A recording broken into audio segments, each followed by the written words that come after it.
Okay, good afternoon everyone to my HTM 108 class.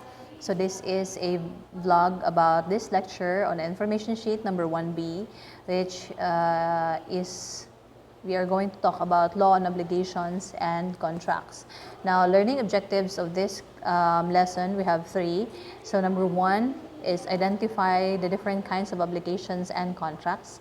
Number 2 is enumerate the ways of extinguishing an obligation. And number 3, enumerate possible applications of contracts in the tourism, travel, and hospitality industry. Now, obligations and contracts, these two goes hand in hand. So, kailangan niya masabot na when we are talking about obligations, it is as important as as the same as we are talking with contracts. Now, obligation is a juridical necessity to give, to do, or not to do, according to Article 1156 of the Civil Code of the Philippines. Now, juridical necessity means non-compliance of what is demanded by the obligation would give legal sanction. So that means, say for example, if you are going to sue someone and then wala siya ni comply, so that means juridical necessity. To give means it involves delivery of a movable or immovable thing to the creditors. Example, obligation to deliver the things in safe, deposit, pledge, or donation. And then to do, it covers all kinds of works or services, whether physical or mental. Example, contract for professional services like painting, modeling, singing. And then last is not to do.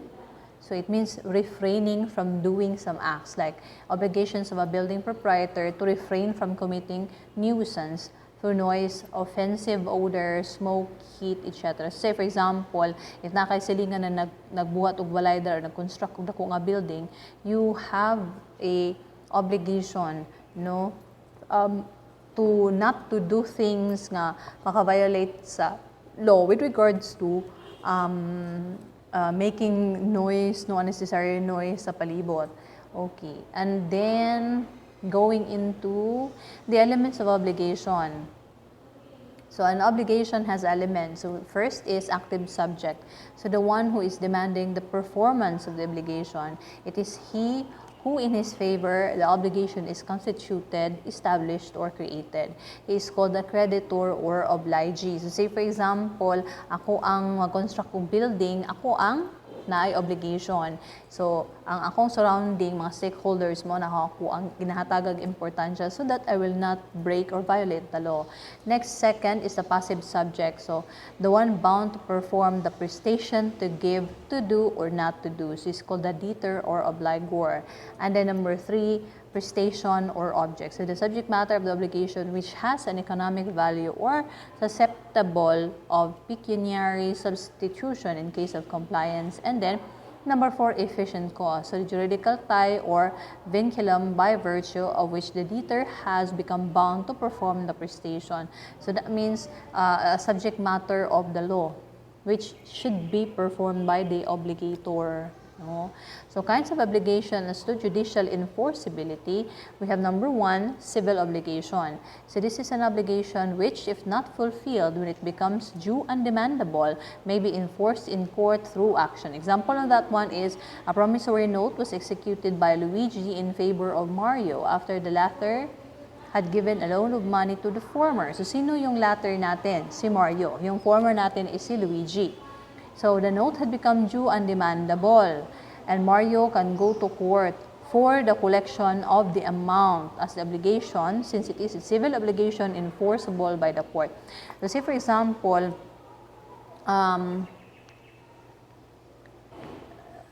okay. So, there was a promissory note, no? The latter had given a loan to the former. So, Mario had given a loan to Mario. Luigi. So, kasi si Luigi yung former natin, yung latter natin is si Mario. So, may right si Mario to go to the court if that promissory note is not paid. Okay? Okay. So, Number 2 is natural obligations, a special kind of obligation which cannot be enforced in court but which authorizes the retention of the voluntary payment or performance made by the debtor. So this one is not viable to go to court. No, so example of this one is Pinduco executed a promissory note in favor of Pedro in line with the money that the latter lent to the former. So Pinduco committed to pay his obligation to Pedro within the period of 6 months. 12 years had passed without Pinduco having enforced the note. So the obligations already prescribed under Article 1144, which means that the note cannot be enforced. So, on the contrary, Pinduco can still voluntarily pay Pedro despite the prescription. So such act is still considered legal. So, say for example, if nanghulam ka kwarta and then there is a duration of only 6 months, no, and the problem is 1 year after pagyaman kabayad. So katong siya nga promissory note is kuan na siya, dili na siya enforceable, but you can voluntarily pay for your utang kasi nga wala na may mapreso sa utang. So, why na peso sa utang? So, you can just pay that until mahurot siya. Depende on the agreement that you have settled with the imuhang gilunan, no? Or imuhang gibaruhan of money. And then we have moral obligation. So, it arises not from the positive law, but from moral law. So, developed by the church and not enforceable by the court. So, example, the obligation to title by some religious sects in the Philippines, abstinence and fasting imposed upon Catholics during Good Friday. So, this is voluntary, so this is not mandatory. So everything na kaning nga law, kaning tawag na itong moral law is to be followed by people who also have the same devotion. So dili man siya enforceable by court. So meaning, morally. Okay, so kinds of obligation as a number of persons bound to perform. So we have number 1, unilateral obligation. So the kind of obligation in which only one of the parties is bound to fulfill a prestation. So example, Pacunda made a promissory note in favor of Pacundo, and Pacundo alone has a duty to perform, although there are 2 parties in the transaction. So, say for example, ang utangan kay si Pacundo raman, okay. So, Pacunda made a promissory note in favor of Pacundo.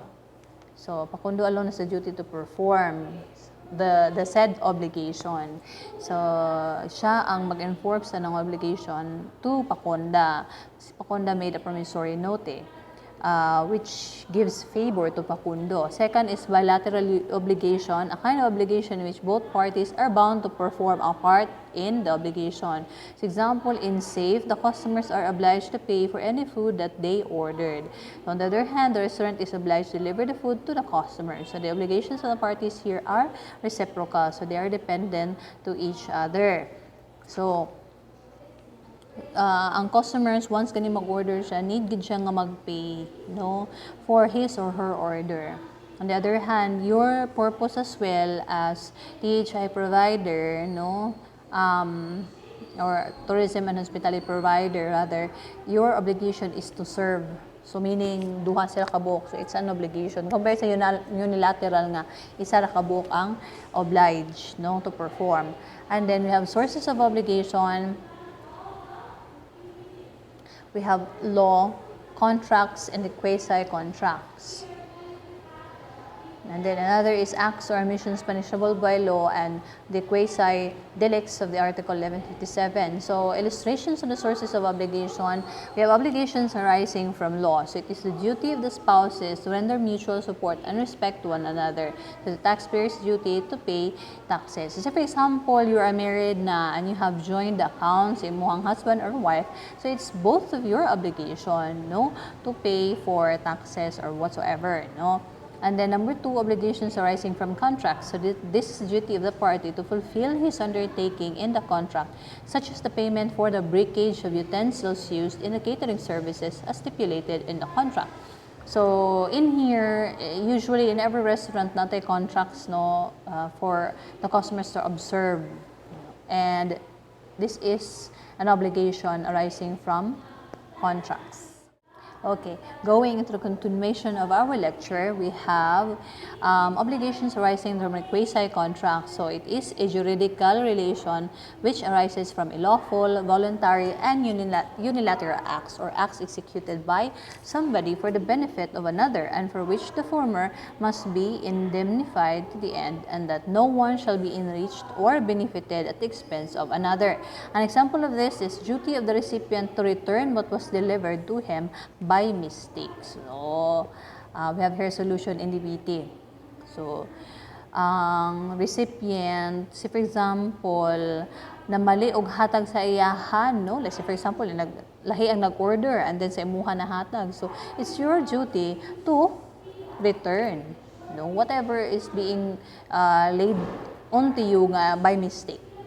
So that is quasi-contracts. And then obligations arising from the delicts or crimes. So duty of the culprit to pay actual damages for causing the death of a person. So it is really punishable. We're not really talking about here constitutional laws or articles, because we are referring into the laws regarding THI. So that means, for example, if na gipatay, no, sa isa ka kriminal, ang katong kriminal is punishable by law. Other than that, naa siya penalties. And then obligations arising from quasi-delict or tort. So the duty of the tortfeasor to pay damages for injuries or damages due to his faulty omission or negligence. So if you have noticed, so sa atoa wala tay board exam, and we do not have laws regarding to say for example, wala kay dili kay madungog sa tuan ng mapriso gyud, no, but there are some certain laws nga in which masulod ang isa ka accident, say for example, or incident, no, like one is food poisoning because we have a law about that, and then another is on kaning pagkawat, no, mangawat, no, inside the establishment. Then another is dishonesty. So let's be careful, no, about this, because dili ginami na kita wala tay board exam or bar or whatsoever, but we are bound by the law, no. And then going into the types of contracts. So number one is voidable contracts, an agreement which is enforceable by law at the option of one or more parties thereto, but not at the option of the other or others, is a voidable contract. So a contract is voidable when one of the parties to the contract has not exercised his free consent. So, say for example, minyo mo sa imong husband or wife, and then nagplan nga mag-divorce or annulment. So say for example, if ang isa wala siya ang isa is nagbutang og case or nag-file og case, but then yung partner mo is dili ganahan ma-exercise na nga case, that means that is voidable. Okay? So next is a void contract. So a contract which ceases to be enforceable by law becomes void when it ceases to be enforceable. So void contract is nullity from its inception. No rights accrue thereunder, and a contract may also be originally valid when entered into, but subsequently, due to change in the events or circumstances, may become void. So for example, another example is kanang the case of food poisoning. So, say for example, nakasala ka, but then ang imong customer is wala niya padayon ang case. Nag-file siya case, but wala niya padayon because naluoy siya nimo, no? So the contract now is void. Okay? Next will be an enforceable contract. So a contract which cannot be enforced is a valid contract in law but is incapable of proof and therefore cannot be enforced in the court of law. So unenforceable contracts, meaning dili siya enforceable nga contract within the boundaries of the law, no. If say for example walay tarong nga proof ana. So say for example nag-fake marriage, no, some na uban na naman mga salida magbuhat og fake marriage, no. Say for example ang isang katawo imo lang gikalit-kalit og butang ang pangalan, so unenforceable contract na siya even though imuhang gina-file or ginabuhat, so dili na siya may tabo because wala may proof na real. Oo. Okay. Next, we have executed contracts. So where both partners have performed their obligation. So it is an executed contract. So even one party to the contract has performed his share of the obligation. Let's say, for example, when it comes to parents being separated from their children because of divorce or annulment, so there is an obligation from both parties, no, nga maghatag gyud og sustento sa mga anak. So that is executed contract. Okay, going to number 5, executory contract. So here, neither party to the contract has performed his share of the obligation. For example, both the parties have yet to perform their promises. The contract is executory. So, ang kanang executed, meaning nabuhat na ang obligation. Kaning executory is buhatonon pa lang. Okay? So, next we have express contracts. So, when the terms of a contract are reduced in writing or are agreed upon by spoken words at the time of its formation, the contract is express. So, that means if wala pa lang siya nasulat or sulatunon pa lang gani ang nasabutan, so that means express pa siya because verbally spoken. And then 7 is implied contract. So, the terms of a contract are inferred from the conduct or dealing between the parties. So when the proposal of any promise is made otherwise than in words, the promise is said to be implied. So such an implied promise leads to an implied contract. So say for example, A boards a bus, and it is implied from this contract that A has entered onto an implied promise to purchase a ticket. So, say for example, may ngong kuog, na ako'y business. Are you willing to attend or do you want to become a part of our team? And then may ngong siya, yes, ma'am. No.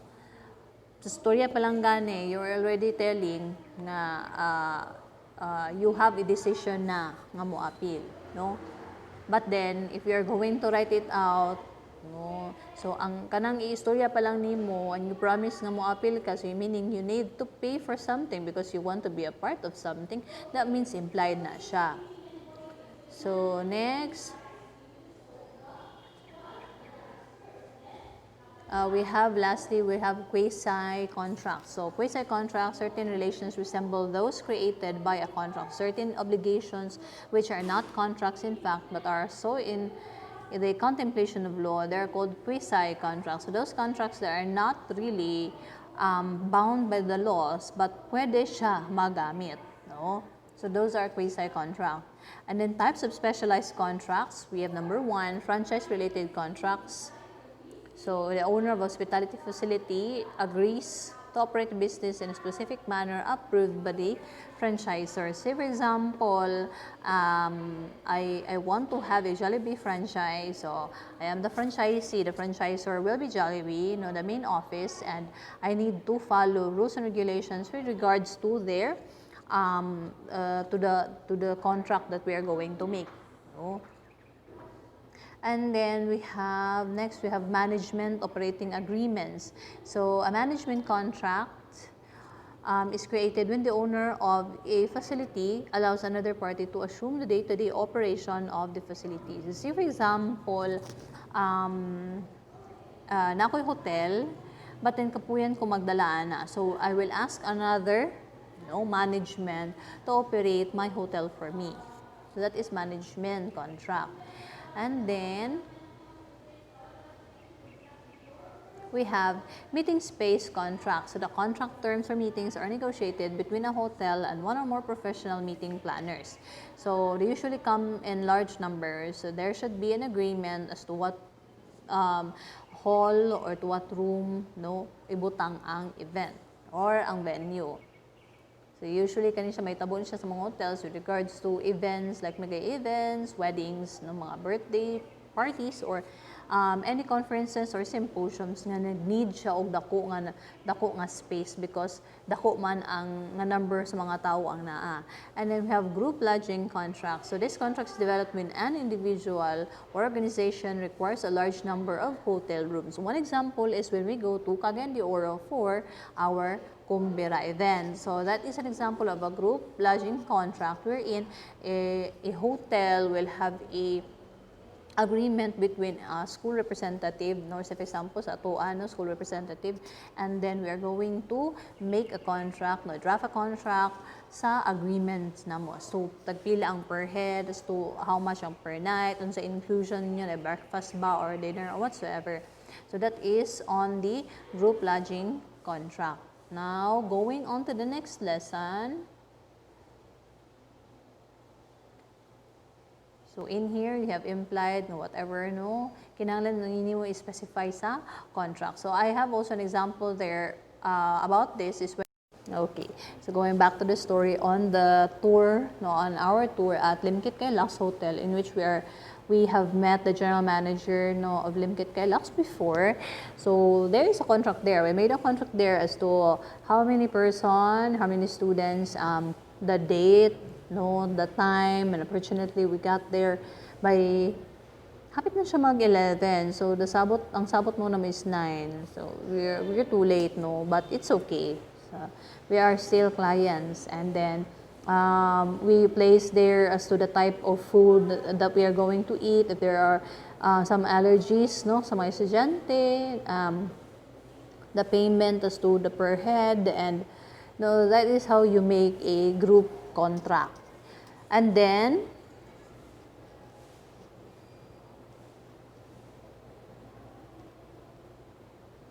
so that is on laws with regarding to obligations and contracts. So this is our topic on HTM 108 for today's class session through this vlog, and I hope that you all understand about the laws and obligations and contracts, and we'll see you next meeting. Have a great day.